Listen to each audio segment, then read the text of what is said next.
It still says schedule on me, but what's up? We live. Right. Yeah. Yeah. Let's go. Let's go. Yo, I see you repping Queens today. Repping Queens today. Yes. Yeah. Why? Yeah.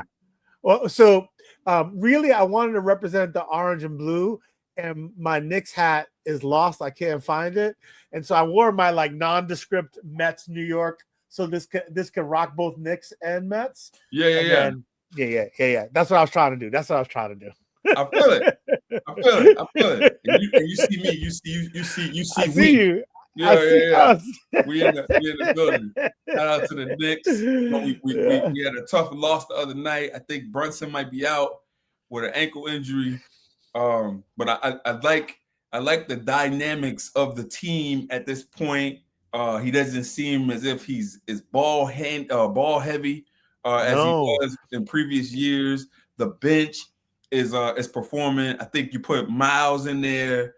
You put Miles McBride in there for a couple of games. I think he can hold us over. I like what Shamet is doing. I'm with you. I'm with you on all of that. I feel good. I feel much better with this system and Brunson taking a breather than I did in the D'Antoni system with Brunson taking a breather. And, maybe this is what these little rests like this help him in the long run, right? He's got more fresh legs when we get into May and June. Look at me talking about June already. Yeah. Talking about June, baby. Absolutely. As a Knicks fan, to be able to talk about June in November, right? Yes. That's something that we haven't been able to do in a while, and it's exciting. And when you go into the Garden, it's crazy. The atmosphere is crazy. Shout out MSG. We out here getting it, baby. All right, that's the warm up. All right, so first and foremost, right, we're gonna start with this. We live in a time where kids who cause all the problems have more rights to stay in the classroom than the kids who are well behaved have a right to even learn. It's bonkers to me. How can anybody justify that we're allowed to destroy the learning of others for the other kids that are just... And if you go above you, right, as a teacher, and you try to get an explanation or justification, you just get word salad. People go into politician mode. To ensure equitable outcomes, we believe that to foster a positive learning environment, we must ensure the manifestation of the individual through social emotional learning, to embrace diversity, and to shun a fixed mindset. So as you can see, you should now leave me alone and never ask me this question ever again. Yo, homie had a rough day in the classroom. That's what that.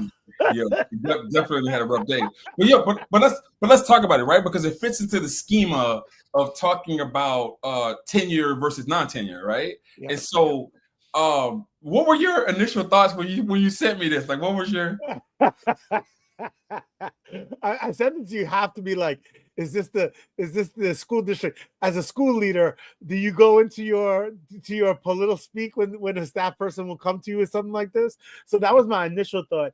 And then I was trying to, the other thought I had when I saw this was like I didn't appreciate the way he was talking about students, right? Even students who might be disruptive, and his poo-pooing of what it sounds like he's trying to poo is like restorative justice. Yeah. And like, I'm like, maybe you don't understand what restorative justice is. Yeah. Right. And those are the two things I have. But I was like, as someone who doesn't run a school, I was like, I got to see what Ray thinks about this. That's why I said so that's a tough one, because, it's like when you think about the dynamics of a classroom, and you think about the personalities that one may bring, because you're engaging your kids and you want them to come up and show up as their authentic selves, right?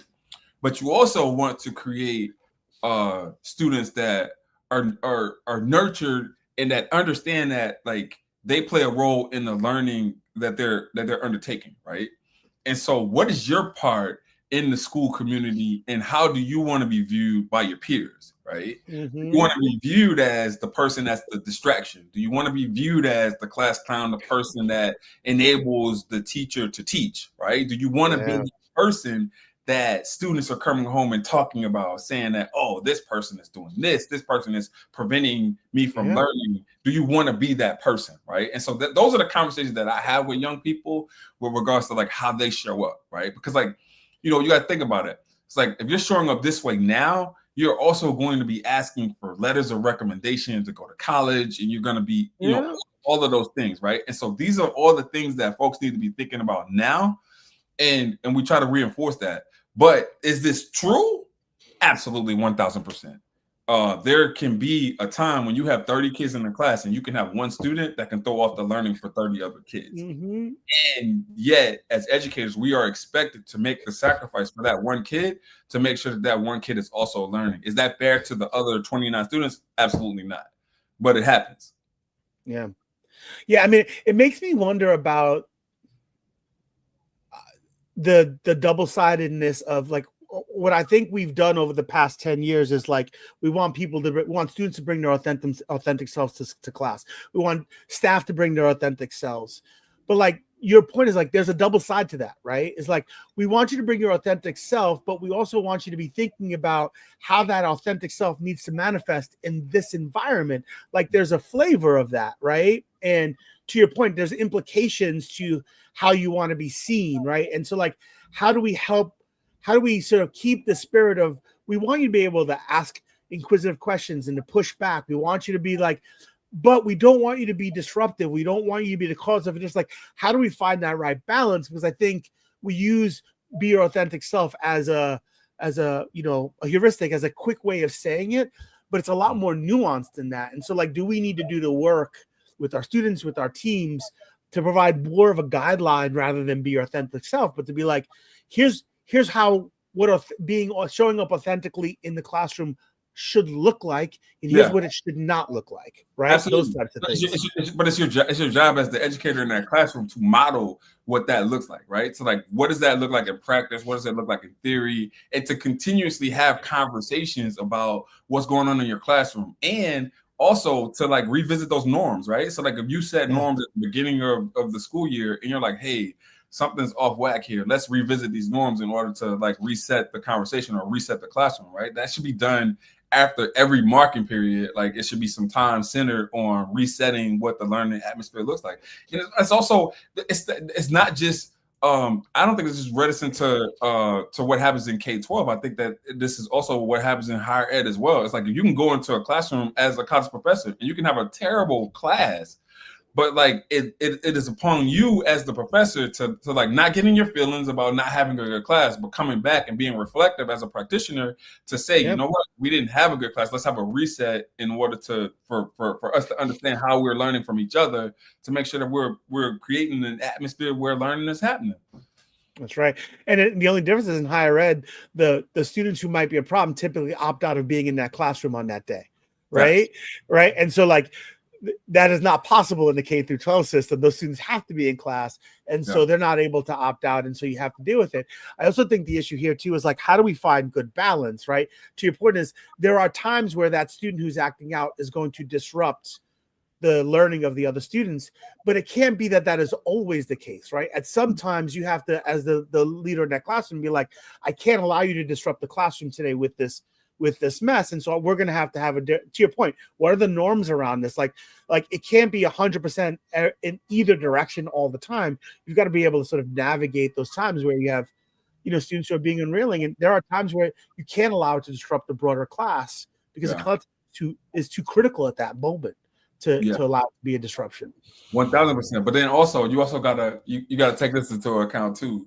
Where does this happen? Right? Like, and what schools is this not happening in? Like, this is not happening in tech. This is not happening in Bronx Science. This is not happening in those highly selective, like, what is it? Pitt Hills, or like any of those schools that are like highly selective, high schools for students, right? Like, it's not happening there. This is happening in like rural areas. This is happening in like for marginalized students, to where like this behavior is not addressed as frequent as it should be addressed. Yeah. Or it manifests itself differently, right? I mean, I think this is, I think what the teachers in those communities might say is like, this is why they push, like, we don't want devices in the classroom, because that's a different form of disruption, right? And so, like, I think the manifestation of it could look different too, depending on where you are and the environment that you're in, and the overall culture of the, not just the classroom, but what expectations are set at the school level, right? Yeah. For what's acceptable in the hallways and in the lunchrooms, because that stuff then gets brought into the classroom too, right? It's just a holdover for what happens in the hall.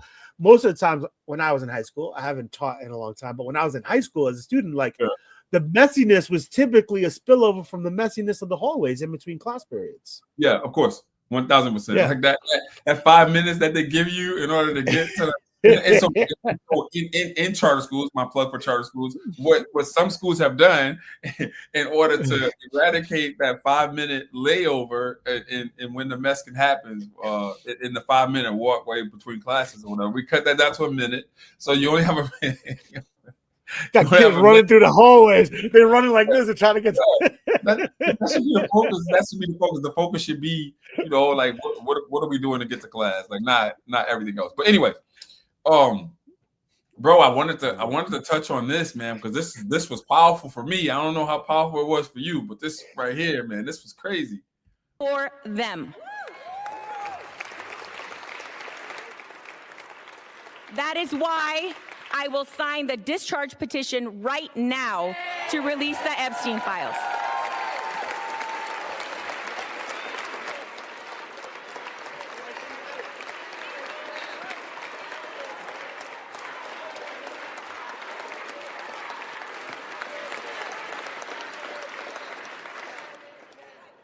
Justice cannot wait another day. Adelante, mi gente. Muchas gracias. Thank you very much. I yield back. Pa'lante, siempre pa'lante. Let's go. Bro. Yo, listen. I am a fanboy of hers because she, like, for you to get in the house of the people and for you to be speaking language that most people that are in there don't understand without coming back, like you need to translate for people, bro. That is power. Let's go. I mean, I love everything about. I loved everything about it. I'm laughing. I don't understand who people are trying to protect. Like I don't care who they are. I don't care if, like, some of the people who I politically see as heroes are on that. If they're on that list, they need to fall. Like, this is like I don't care. Like, we've waited too long to get justice for these victims, and two, we shouldn't be trying to hide anyone from paying for the crimes that they commit. Like, no, let's go. You did something wrong, your day has to come. Period. End of sentence. And then the fact that she on the people's floor spoke in Spanish is, pretty dope too. Yeah. That Bunny's like, wait for the Super Bowl. Bro, I love this energy, bro. I love this energy, and I'm hoping that it allows for, like, that work that needs to be done, that diasporic work that needs to be done for us to come back as a collective, Black and Latino, even more powerful. So I'm hoping that this is a segue for that. In regards to these files, bro, I feel like everybody should be getting the Prince Andrew King Charles treatment, right? Like, yo, I'm kicking your ass out.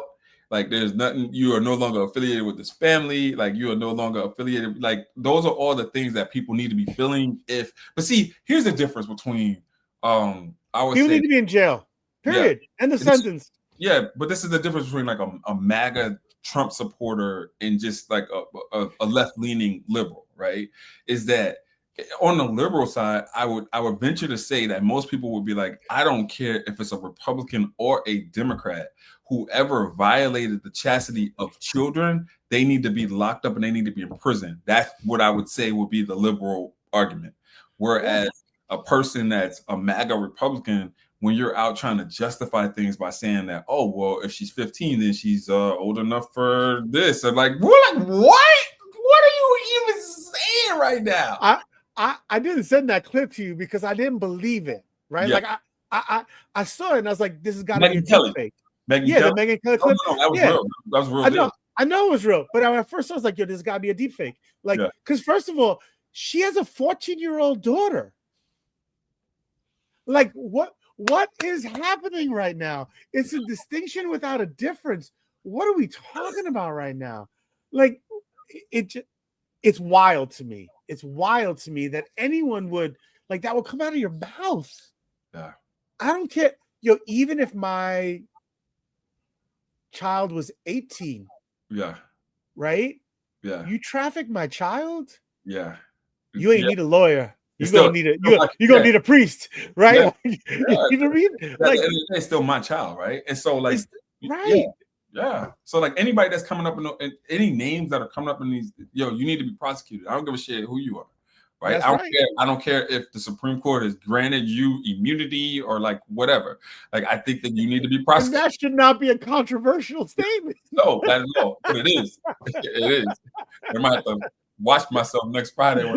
We should be able to agree on the simple fact that anyone who harmed children, harmed women, should go to jail. Period. End of sentence. Children, wives, and children are off limits, man. In politics and sports and all that, right? But are they though? Like, I don't know. I don't know. It's crazy to me, and you know, I am not the father. I have two sons, right? And children. Period.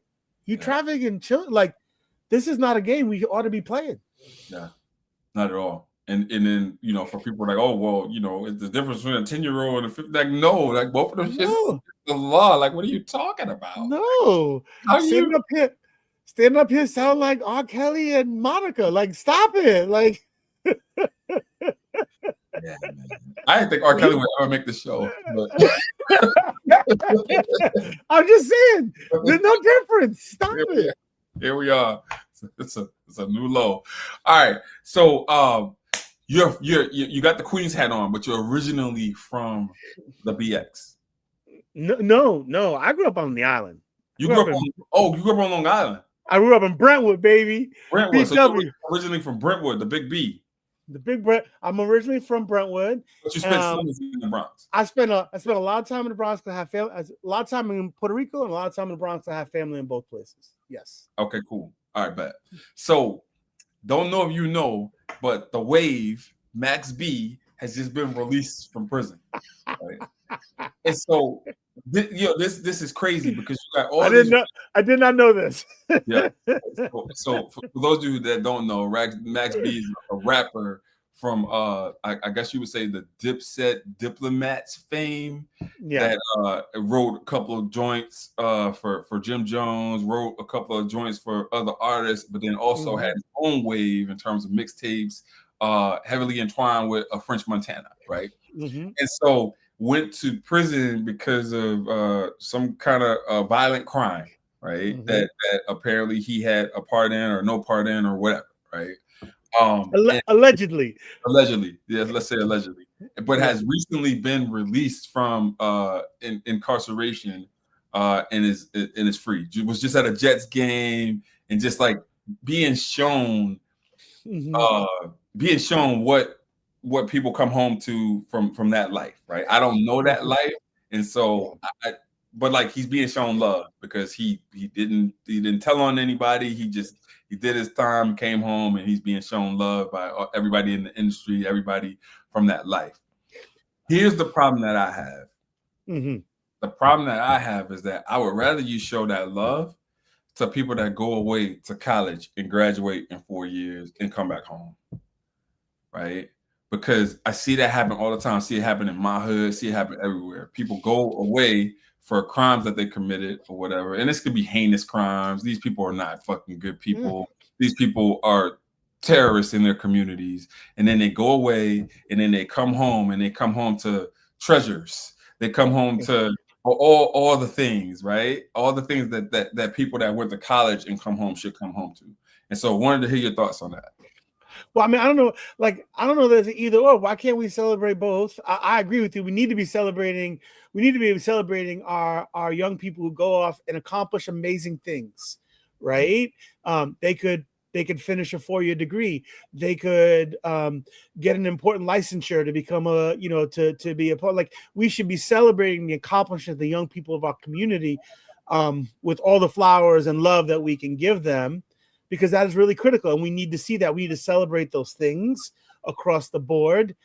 And I can understand when people, like, when loved ones come back from, as I was growing up, we used to say, he's on vacation, an extended vacation.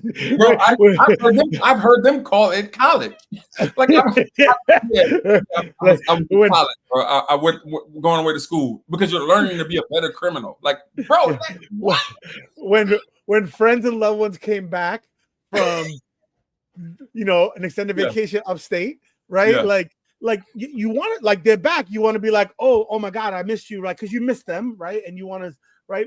But I think the point is that we need to be celebrating the successes in our lives just as much as we celebrate and recognize other things, and if not even more so, right? Like, I don't know if your school does it, but I've seen high schools now do, particularly smaller high schools, do college signing day, like they do with athletes. Where are you going to go?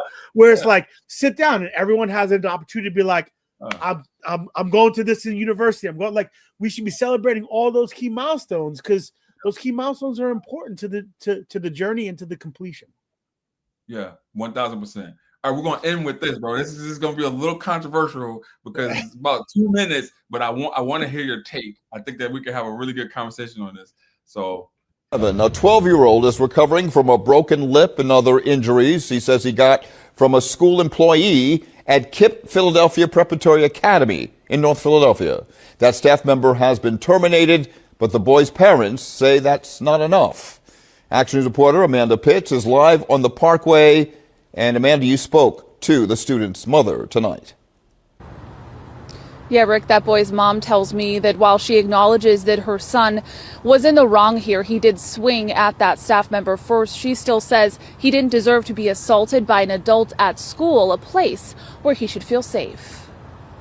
He didn't fall. He didn't hurt himself.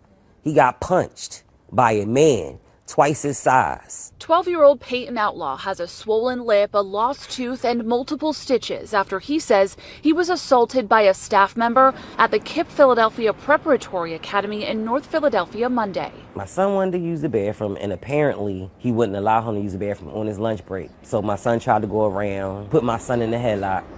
My son got away, and then my son swung on him.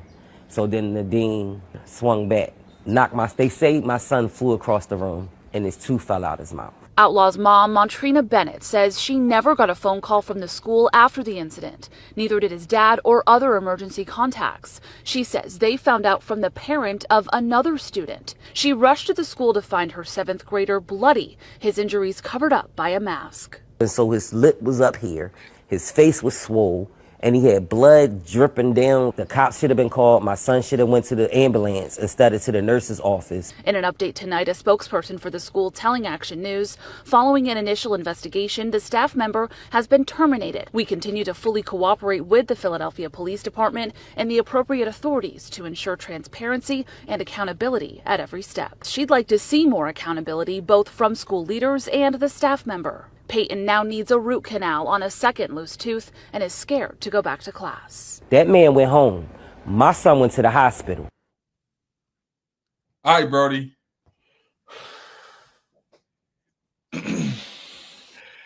I have so many different opinions in this based on whatever identity I'm holding at that moment.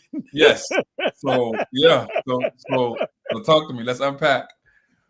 Oh. My initial reaction was as a father, right? And of a 12-year-old, right? And my initial reaction was, let some adult man put their hands on my child.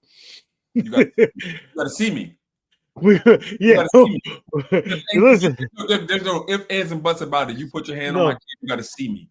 we gonna have a conversation. As I like to say, it's like you can get you put your paper up. You can have a conversation.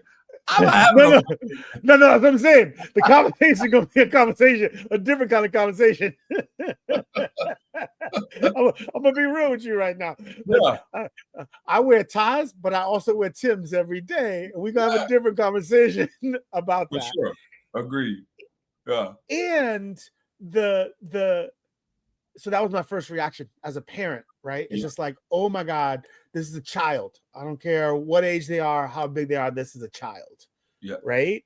And then my second reaction went to, it's hard for me not to sort of think as an organizational leader, right? Like, what are all the mistakes, all the things that I think, and I never second guess anyone's decisioning from a leadership perspective, because I think these things are hard, and right. But like all the places that, hindsight being 2020, like steps that police should have been called right away, ambulance should have been called right away, the parents should have been called right away, like all the things that didn't happen in that chain of events that needed to happen.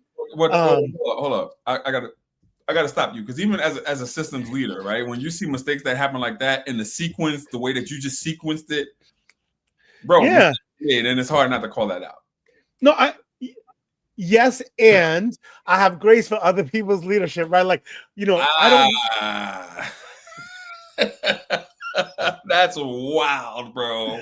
I'm not saying they did right. I'm just saying that, right? Like you and I both know that there are times when your teams don't operationally follow the process you want them to follow, that they should follow, right? And we will handle that. Right, as leaders, they will be removed from positions, right? But I can't say that my team will handle things exactly the way I want them to handle things every time. I wish they would. We train them that would, but sometimes they don't, right? And we've got as leaders, we've got to understand that that's going to happen. We're not going to be perfect. We're just not. Yeah. So I don't know. Those are my two immediate, like, damn. The ball was dropped, definitely. In terms of the outreach to parents, right? Like anytime something happens to where an event occurs, and you should, as a school leader. So I'm gonna wear my school leader hat, right? So as a school leader, anytime there's an event that happens at your school, that you need to get ahead of a kid being able to tell their version of what happened. Right? Because like a parent, number one, is always going to believe their kid, but they have to have like your version of the story in order to see if things are matching up to be able to make an informed decision as a parent, right? That's first and foremost. Yep. Secondly, because I want to go into another angle, probably in my final thoughts. Secondly, police should have been called immediately, right? Like anytime you have a situation like that with an adult and a student, like you can alleviate some of the school's issues that could occur by calling the police and letting that be like a police issue now, and you're not even having to talk about it, because now it's a personnel issue, and it's an issue with the cops, and let them sort that out. There was an assault, right? And so two assaults occurred. Yeah, two assaults occurred, and so they need to be addressed right away. Yep. And then, to have to find that out from another parent is not something that you ever want a parent to be in, right? That's just, So there was definitely some issues that need to be addressed by that org. We know that org, and we know that they'll take care of that or whatever. But there was this is an opportunity for growth. For emerging school leaders, or for people that are going to be school leaders, in terms of like addressing this in ways that could be thoughtful in terms of how you engage parents.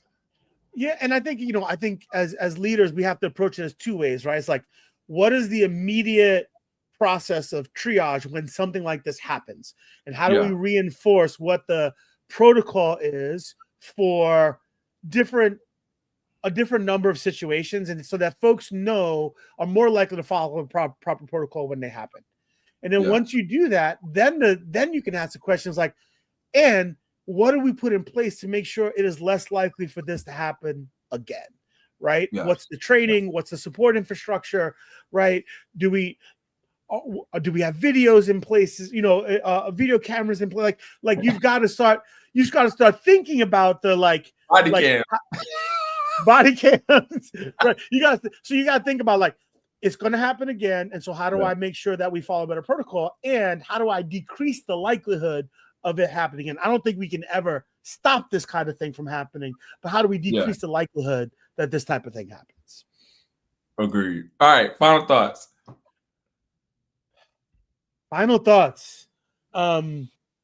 This leadership is hard. It is not for the faint of heart. And for those of you who are aspiring leaders, I think it's easy to cast judgment from an outside eye. It's more important for you to really interrogate how do you learn from these events and how do you inform future practice. The reality is we ain't never all going to get it right all the time. And so it's really important that we take the steps to continually learn how to improve our practice in the future and take responsibility for the lapses in practice currently. It is not an easy game at all. So my final thought is going to go another way. And so we saw this video of a staff member allegedly assaulting a 12-year-old male student. And what I want to say is, although the school took the appropriate action by terminating this employee, there are a lot of districts that have very strong teachers unions. And in those districts that have these strong teachers unions, I want to assure you that there is a high chance or a high probability that that person's job would not have been taken away from them. As a matter of fact, I can tell you, as being a former union representative, that I probably would have been able to save this person's job.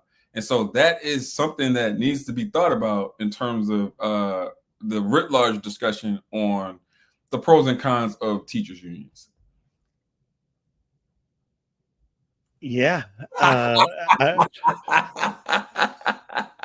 Because there are pros and cons. There are pros and cons. And there are pros and cons. I'm gonna stay right there because I don't have my. You don't have your disclaimer. I don't have my disclaimer.